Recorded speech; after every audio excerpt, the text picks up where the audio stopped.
With the announcement of the Sims 4 Infants update and all of the branding behind the sneak peeks of the new Sims 4 roadmap, this has led many people to believe that we're finally getting a Generations pack. But at this stage, do we really need the Sims 4 Generations? A lot of people who didn't play the Sims 3 Generations have shared some confusion about what Generations actually is. This pack added themes for every single life stage in the game, adding a lot more depth to each. For babies and toddlers, this included push chairs or strollers, play objects. For kids, it focused on make-believe. Child Sims could play with an imaginary friend doll, and after raising up a relationship high enough with it, it actually turned into a real imaginary friend occult. But only the child could see the imaginary friend, but they could later turn into a real Sim. Teen gameplay was focused on being rebellious. It contained prom and sneaking out and parties. Adults had a focus on marriage. Elders had a focus on enjoying their golden years and watching their families grow up. It was basically like the ultimate family gameplay pack. This sounds so awesome for The Sims 4. The problem is we already have The Sims 4 Generations, kind of. The Sims 4 Toddlers stuff is a generational themed stuff pack for toddlers, providing play objects that remind me of all the play objects that we got in The Sims 3 Generations. The Sims 4 Kids Room stuff is a generational theme pack for kids, providing a few objects for kids' rooms and some gameplay which is similar to that of The Sims 3 Generations. High School Years is an obvious one for teens. High School Years is like Generations gameplay for teens, but ironically Generations was a bit more in-depth as it had an open world allowing teens to really experience hanging outside of the home lot. My Wedding Stories gave us slightly worse weddings than the base game weddings of The Sims 3. I could talk about this pack for hours, but fundamentally it gave us a weddings overhaul, which The Sims 3 Generations also did. We then of course have the Infants update coming soon, and even though it's not confirmed, we're probably getting strollers as a feature, although we don't know if the Infants gameplay is going to be completely free as a base game update or added to a pack to be upsold. Maybe my first infant stuff.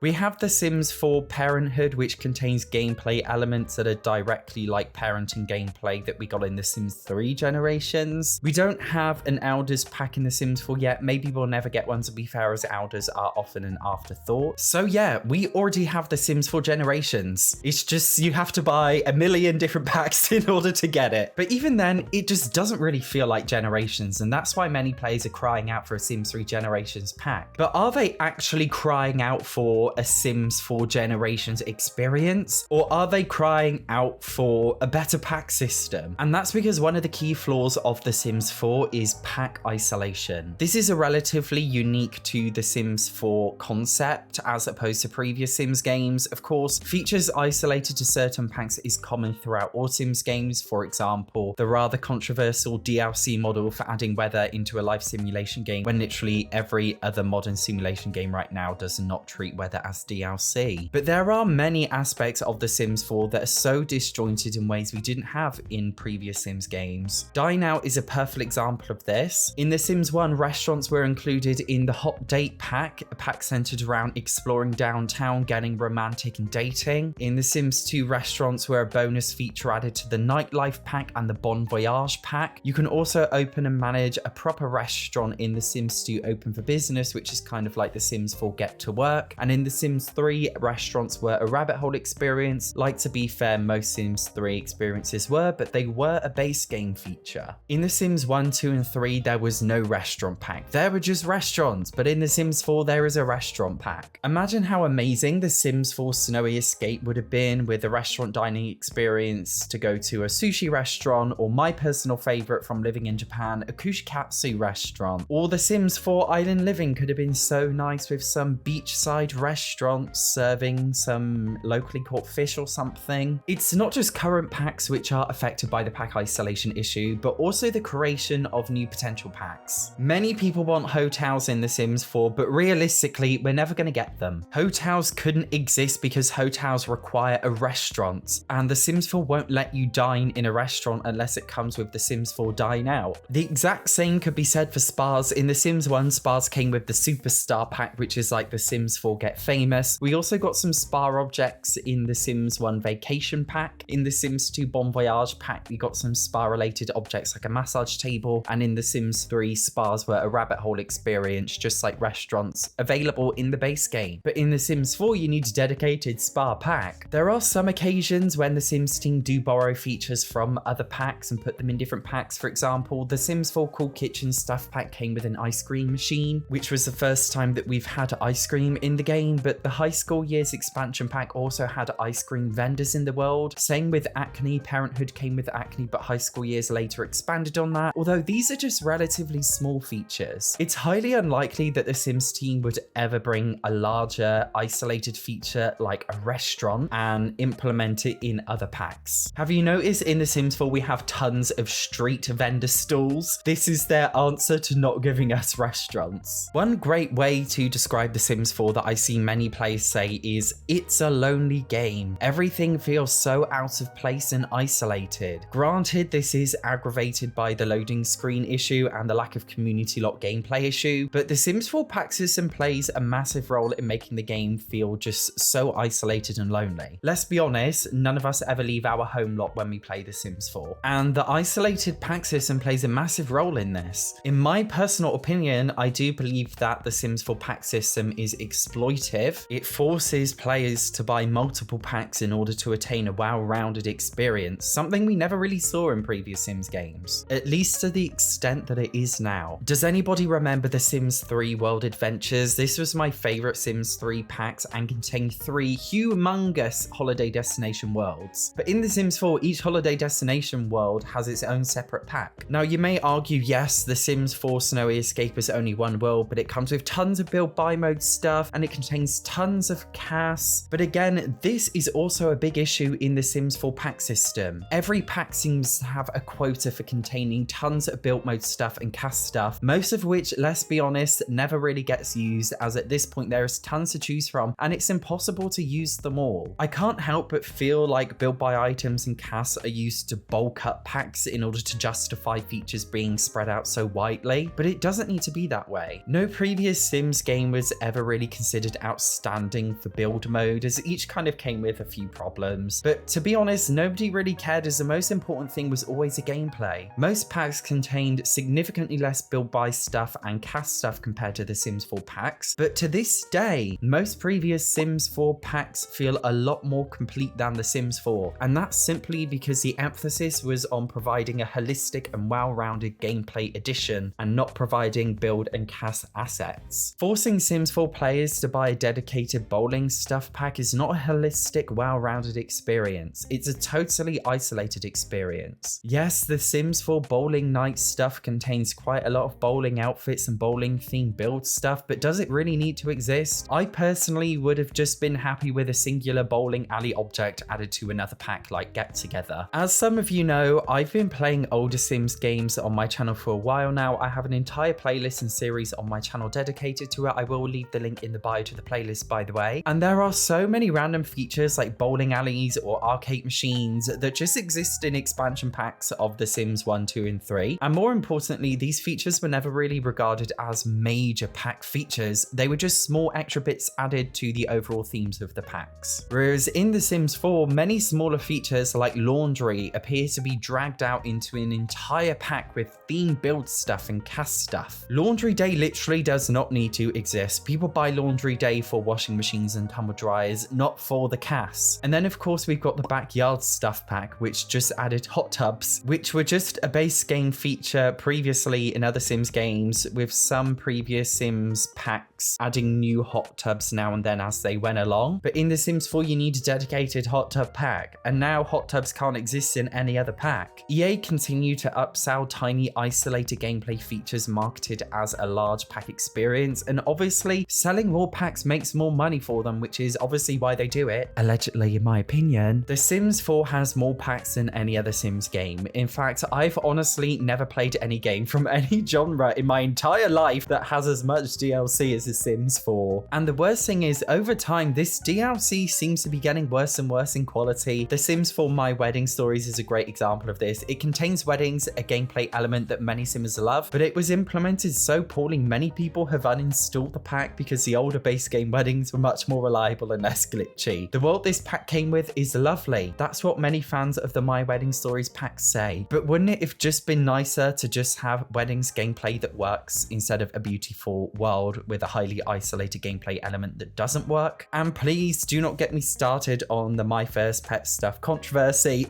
I could honestly talk about this in its own separate video. Isolating gameplay in many packs is bad enough, but let alone isolating pet gameplay as additional DLC to an already isolated pets gameplay pack. What in the late stage capitalism is going on here? The Sims 4 contain the most gameplay we've ever seen from any Sims game. And the gameplay that does exist is actually very in-depth. The Sims 4 occults are so in-depth. The most recently released Werewolves pack is so detailed, an entire occult pack dedicated to werewolves. They have a special skill tree system, pack hierarchy system, a kind of rivalry between two different werewolf packs, tons of build, buy, and cast objects. But really, does all of this need to exist in the way that it does? The Sims 2 came with werewolves in the pets pack, and The Sims 3 had them as a part of a huge supernatural pack. Granted, the gameplay was a bit less in-depth than it is in The Sims 4, but nobody cared. And you know why? When people play with occults like werewolves, it's like a fun thing to mess around with. Nobody is starting a werewolves let's play and wanting an incredibly in-depth werewolf system. People just like running around as a werewolf and digging up things and scaring other Sims. It's not really that deep. Hence why previous Sims games just added occults to other random packs. But in The Sims 4, you must buy each occult as its own separate pack experience. But to be honest, I don't really care enough about occults to want such in-depth systems. I just want a vampire that runs around biting other Sims, like I could do in The Sims 3 Late Night pack, which also came with celebrities, butlers, apartments, and nightclubs. If you want vampires, celebrities, butlers, apartments, and nightclubs in The Sims 4, you are required to buy 5 separate packs. The Sims 4 pack sales system is isolated, it's disjointed, and in my opinion, extremely exploitive on the player base. When I was younger, I only had 3 Sims 3 packs, World Adventures, Ambitions, and Late Night, and I honestly felt like that was enough. And to be honest, I only ever really played with World Adventures and literally no other pack. I never felt bored playing with The Sims 3 World Adventures over and over and over again, and that's because it was so fun and engaging. With The Sims 4, I mess around with a pack for a few minutes, get bored, and wonder when the next pack will be released. And I know almost all other Simmers play this way. Sims 4 players want to feel something.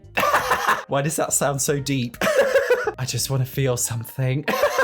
But we all get a pack wanting to enjoy it, but we find ourselves not really enjoying it that much. We play it for like a few minutes or for a few hours, and then we get bored, and then we wait for a brand new pack to be released because the pack that we brought didn't give us enough satisfaction to want to play it over and over again. But we feel like if I buy another pack, maybe this will give me satisfaction, but it won't, because history repeats itself with The Sims 4. The truth is, no Sims 4 pack will ever give you the satisfaction that a Sims 3 pack could give you, and that's because fundamentally The Sims 4 is shallow, isolated, and disjointed. The Sims 4 is not the best Sims game. It's the most in-depth Sims game in terms of providing so many different packs with a lot of detail, yet it feels incredibly shallow at the exact same time. And if you don't believe me, go play a Sims 3 pack. I promise you, you'll have the time of your life. I'm interested to see how The Sims 5, currently in working development, titled Project Renee, will take the DLC modeling system. We've had hints before suggesting EA may lean towards a subscription model, but we'll have to wait and see as nobody really knows what's going to happen. But it's safe to say if EA continue to go down this ultra isolated pack DLC system, I will definitely not remain a Sims channel.